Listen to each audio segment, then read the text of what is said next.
Hi everyone! I love you all a little s'more every day. That's right guys, with Valentine's Day just around the corner, today I made this adorable Valentine's s'mores cake. To start with, I baked two 5-inch cakes, one round for the marshmallow centre and one square which was divided in half for the top and bottom graham crackers. I used some chocolate frosting to adhere the round cake to a board and filled it with some more frosting before applying a crumb coat.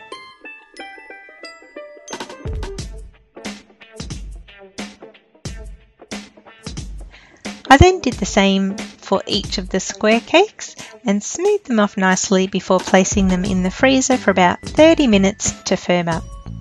The frosting I used was a delicious chocolate Swiss meringue buttercream, and guys, I've left the link below so you can try the recipe for yourself. After removing the cakes from the freezer, I simply added the top layer of frosting and it was easy enough to get a nice smooth finish with a spatula. Using some brown fondant for the graham crackers, I covered each of the square cakes. I didn't actually want sharp corners on this cake because I was after a more subtle finish, so that made the job very quick and easy. I used white fondant for the small marshmallow round cake, which was also easy to cover, keeping the edges nice and soft.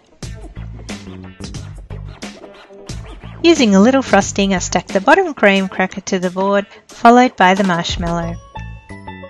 Of course, I didn't forget the chocolate layer, so with a darker piece of brown fondant, I cut out a nice squiggly shape and used some water to stick it on the top before adding the second graham cracker.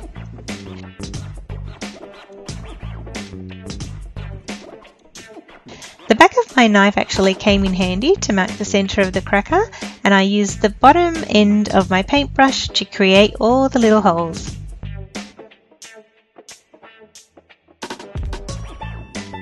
This cute little s'mores cake definitely called for a cute little face to go with it, and it was easy enough to create with a few tiny pieces of rolled black fondant. And finally, to finish off, I added some blush cheeks.